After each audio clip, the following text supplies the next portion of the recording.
Yo, what is up YouTube? It's your boy Legend and I'm back with another video. You already know what this is just by looking at the thumbnail. Now, if you guys like the video and you want more of this, make sure you hit the like button, subscribe while you edit. But without further ado, let's just get into the intro so we can start this with if. I won't give up, I'll never stop till I wash up on the sand or my heart finally stops. I will be the best, headed out for change, I just started on my quest. Yeah, the world will know my name, I'm excited, I'm obsessed. No one in my way but myself and a test. Yeah, I will be the best, yeah, I will be the best. Life is just a game, I'll be playing till I rest. I'll be there to claim my own spot among the best. Deep within my mind, I'll put all my fear to rest. Cause I will be the best, yeah, I will be the Hinata stood against the wall of debris, unable to move due to fear.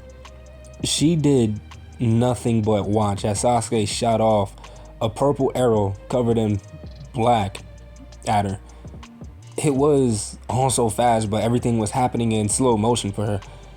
She then felt a pair of arms wrapped around her, and then a tingling sensation of lightning come around her. And when she realized it, she was 20 feet away from her original position. She looked up and realized that she was naked and Naruto was holding her, bridal style, while he crouched over her.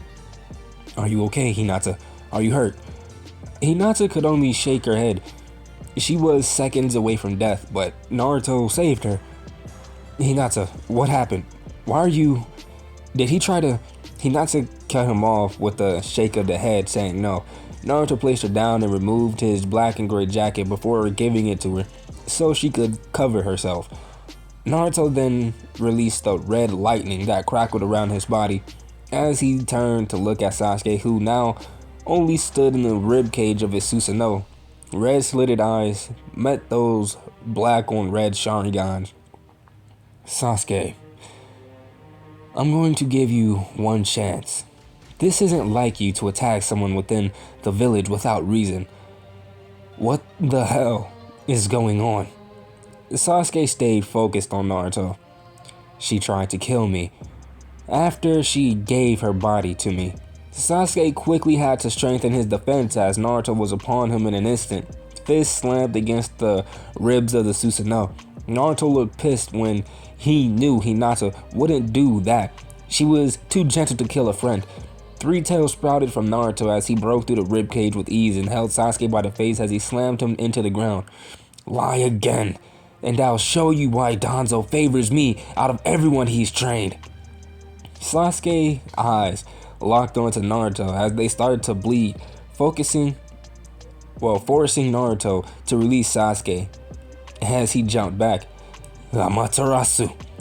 Naruto dodged as Sasuke stood once more. Red lightning started to discharge from Naruto again as he pulled his tanto. Sasuke had a red blister and burn mark in the shape of a hand on the right side of his face. He held out his hand as a blade of fire formed as he grabbed it. Before any of them could do anything, there was a bright flash before Naruto and Sasuke found themselves held back with weapons pointed at them. Danzo then stepped forward and everyone was silent. "What is the meaning of this? It doesn't look like a spar. It looks like you two tried to kill each other." Danzo looked at Sasuke. "Hokage-sama, I was only acting in self-defense."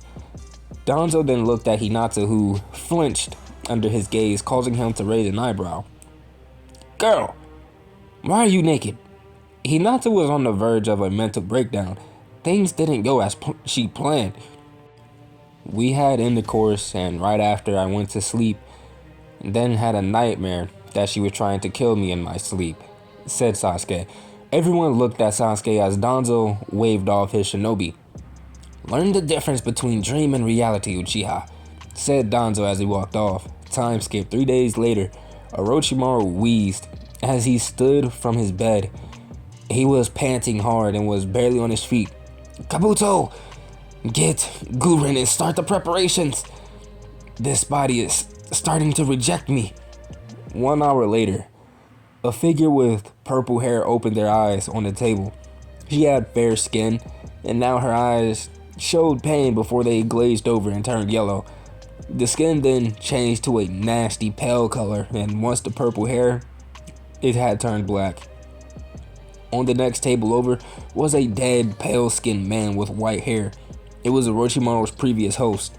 He sucked him dry like a parasite, and now he would do the same to Gurren. Just then there was an explosion that shook the entire place. Orochimaru smiled. He was going to test the limits of this new body. Just then, the top of the facility was blown to pieces as two figures descended onto them. Then 5 more figures came. Gather together. You know the mission, Itachi. Itachi simply just started to walk off, not caring that Kabuto was shaking in the corner. Tendo Pain then crouched with the rest of the bodies flanking him. You have something of importance to us, Orochimaru. Not to mention your betrayal to the organization.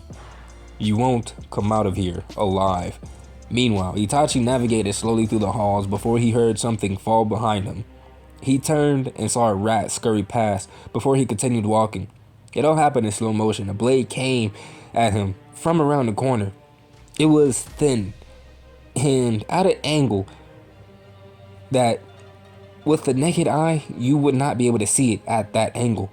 Itachi ducked before he caught the wrist of someone and snapped it, but there was no cry of pain. Itachi kicked the person back before anything else could happen, causing Mondis to slide back. He then looked at her, and he saw her hand. The one that was snapped. It morphed into a scythe. I see. You are an artificial created being from the remains of former bodies. But I have little time to play with you. Itachi's eyes then went wide for a second, but he calmed himself. He tried to use Tsukuyomi on her. But because her chakra system had his chakra, it wasn't working. I see. So, you're created from other people's DNA, mine being one of them. Itachi pulled his old Anbu Tanto and held it up to his face. Amaterasu. The black flames engulfed the blade, and he ripped off his black coat for better mobility. Come. Meanwhile, in Konoha, Naruto was in bed, tossing and turning. It was dark outside, and it was late at night. He was having his own nightmare that came ever since that mission. Naruto walked through the ruined village of his ancestors, called home. It was him and him alone. He blinked and it started to rain. He blinked again and the rain turned to blood. He blinked the third time and all the Uzumakis were scattered on the streets covered in blood. As he jumped back in horror. But he bumped into something. He turned and saw the third Raikage towering above him. Naruto was grabbed by the throat and thrown through a building. Getting up, he had to dodge a white beam that vaporized everything in its path. He lashed out with a chakra chain, but it only phased through the Tsuchikage. No. You have to hit the proper target if you're gonna face us all. I'll give you a hint. This my partner. I take him in every battle. Naruto turned to see the second Mizukage and his army behind him. Meanwhile, all Anko could hear was the usual thuds of Naruto fighting in his sleep. She got up and walked into his room. She entered to see him flailing about. If she didn't know any better, she would have thought that he was having a seizure. She tried to wake him, but he became more violent. She started to shake him, but he still wouldn't wake up. Anko got onto the bed with him and straddled his body as chains started to erupt from him. Anko rose her hand and slapped him, finally waking him. Naruto was panting, tears in his eyes.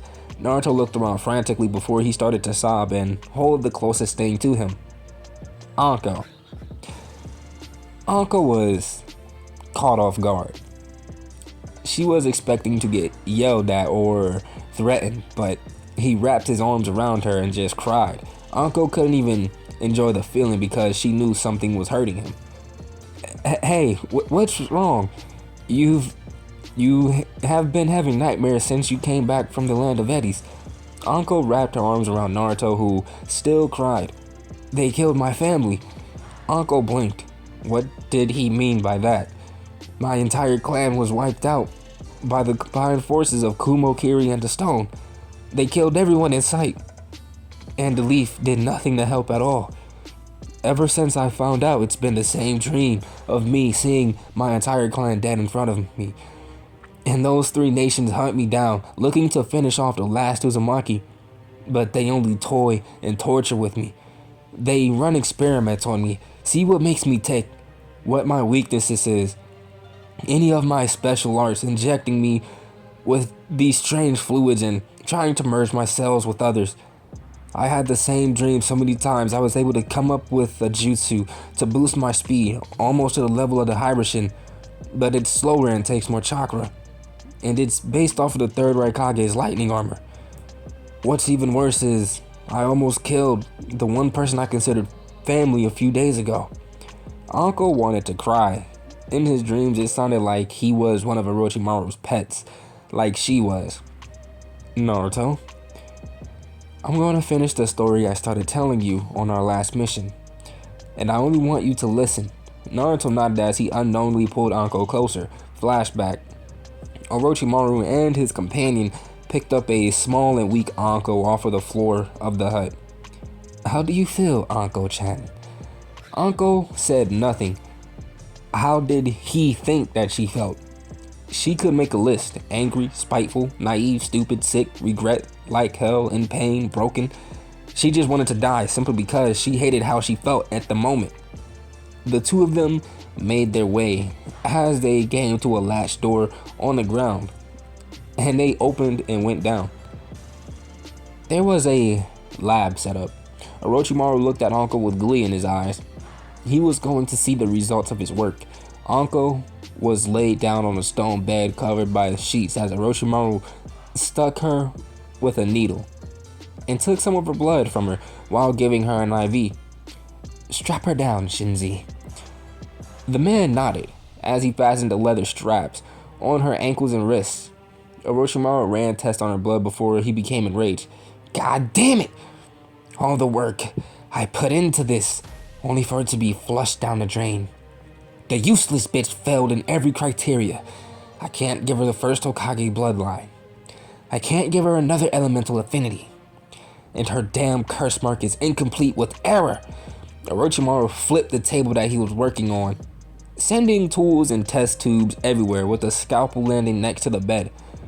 Shinji, do whatever you want to her, but make sure you inject her with the chronic Freon. She's just useless to me. The man waited till Orochimaru left the hut as Anko begged to be let go. He only looked at her with a sick grin as he started to remove all of his clothes and tearing off Anko's. She was crying at this point. She was really about to lose her purity like this. She begged him not to, but there was no point. He was already guiding himself to her sacred place. And without warning, alright guys, we already know what's happening here, so I'm gonna have to skip forward a little bit, that way I don't say something on YouTube that's not supposed to be said. So give me 1 second. Alright guys, I am back. I skipped forward a little bit, so let's get right back into the story. Anko struggled so hard that she broke her own wrist against the bindings. With the little strength that she had left, she forced her hand to move.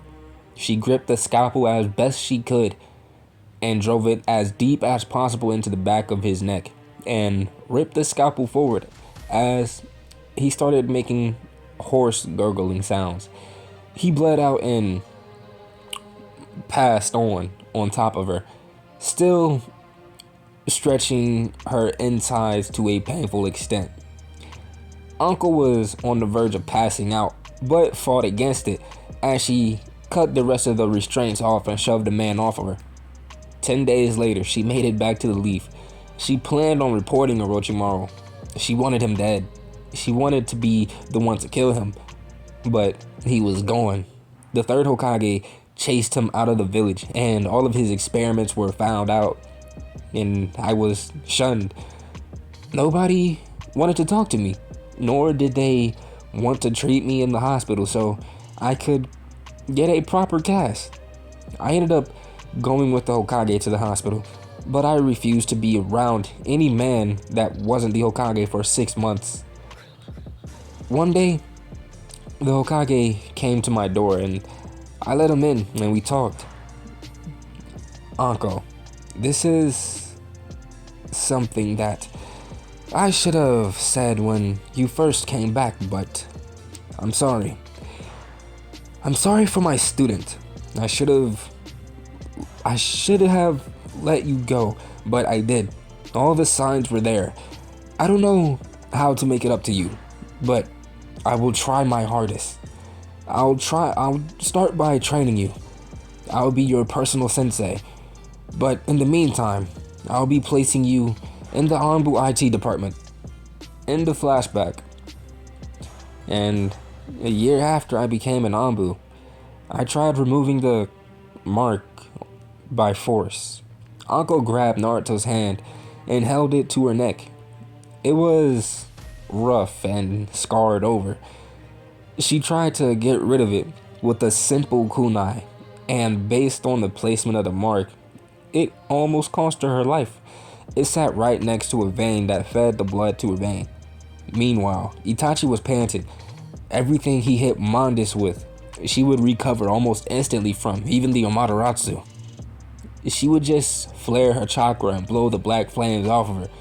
With the pain, he only had 4 bodies left. Tendo walked up to the crippled Orochimaru as a black rod slid from his sleeve. You dare try to stand up to a god. Orochimaru's eyes snapped open as his actual body lurched from his mouth and split. Your eyes are mine! Darkness. Tendo Pan opened his eyes to a fleshy substance before Orochimaru appeared out of the flesh. Now, I'll just keep you locked up here until my time is up. Then I'll come and your body will be mine.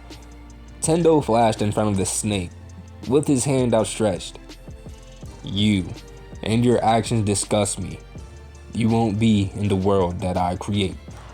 Almighty push. All of the fleshy surroundings was obliterated, and the only thing left was a pathetic Orochimaru. The robot Pain walked up to Orochimaru as the top of his head opened, and he fired off a beam that incinerated Orochimaru.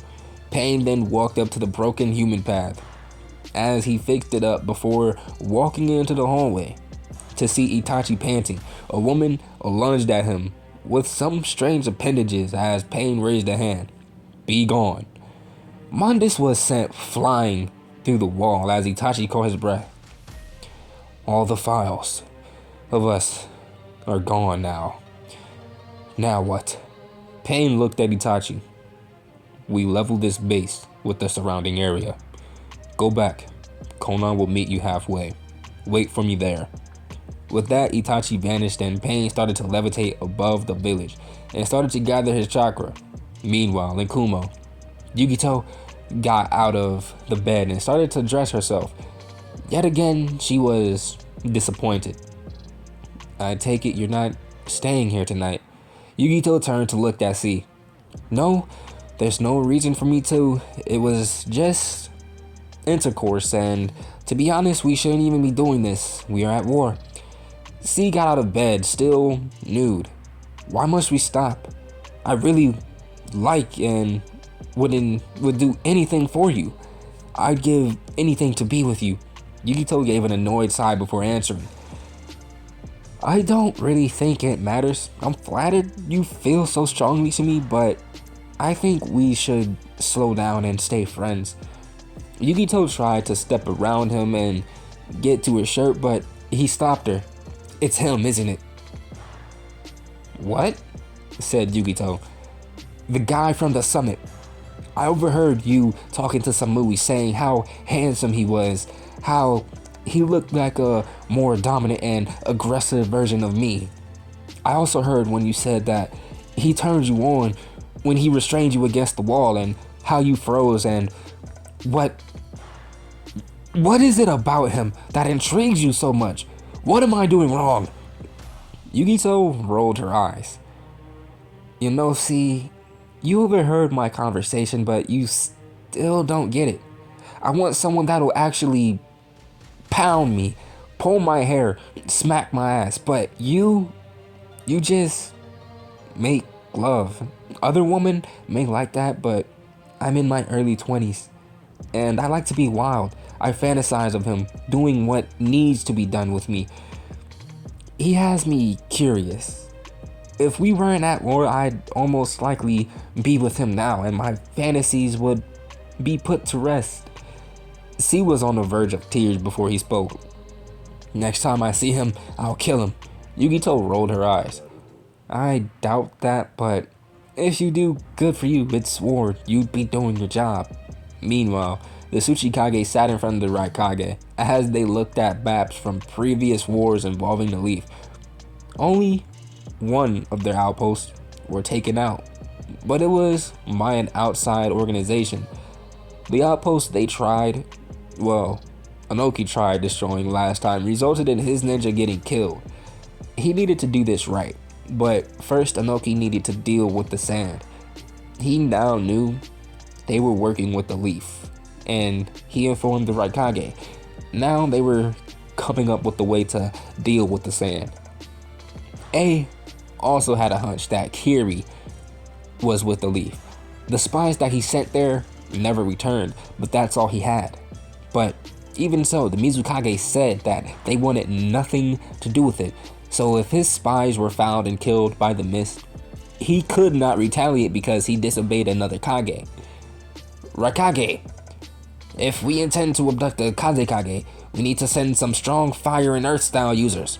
I heard that she claims to be the best wind style user in the world, able to drain all oxygen from an area with little to no effort. Her arsenal of ninjutsu is rather deadly, and she can even use it to cast genjutsu, but her taijutsu is only high tuning, low jonin at the best. The Raikage went over the information before speaking. I'll send Darui as the team leader. Then I'll send Yugito and 3Abu. Yugito has full control over Abiju, and she has the best fire user in the village.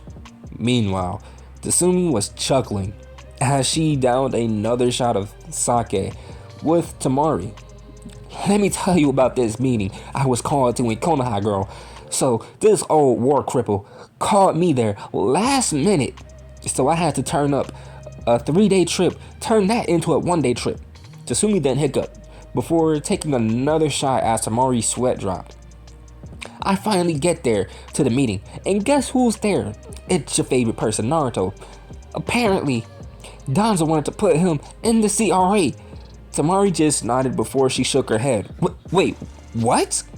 Tamari was now breathing hard and panting. She didn't know why. She hasn't seen the blonde in a year. When he and Sasuke dropped by to see her make the position of Kazekage, but hearing this made her unhappy. Oh yeah, girl, and he didn't even pick 4 girls. He only picked 3. He picked the Yamanaka, Hyuga, and the ramen girl. Hell, he's a fine man. If he were smarter a few years ago, I'd want him for myself, but I got stuck with Sasuke, but he isn't bad either. After she finished talking, she passed out drunk as her face slapped against the table, causing Tamari to sigh. And the abnormally big Akita dog mix to whimper at Tatsumi's drunkenness. Meanwhile, 3 hours later with Gaara, he snapped his head toward the entrance of the village before going deeper into Konoha as a bead of sweat ran down his face. He made his way to Sasuke, who now had a faint blemish on his face, thanks to Tsunade's healing. Where's Naruto? Sasuke was about to speak, but he and Gaara had to jump away, as some explosives had hit where they stood. Finally, we made it! It wouldn't be so late if Kakazu didn't go and kill that guy for the bounty. 2 figures then jumped off of a clay bird, now in their usual red and black cloaks. They landed on the ground with a boom, but quickly jumped back to dodge a wave of sand. The explosion got everyone's attention as Jiraiya and Naruto appeared. "Look, Kakazu, both Jinchuriki are here. Our job just got a lot easier." Kakazu only grunted before he had to jump away from a Chidori. "Naruto, it would be best if we did this out of the village. I came to warn you, but they got here faster than I thought they would," said Gaara. Naruto nodded as he and Gaara vanished in the wind Shin. "You can run, but hiding will only be futile," called Deidara. The three Akatsuki members went after the two as Jiraiya and Sasuke followed. But guys, I'm going to end it off right there. If you guys enjoyed the video, make sure you hit that like button, subscribe while you're at it.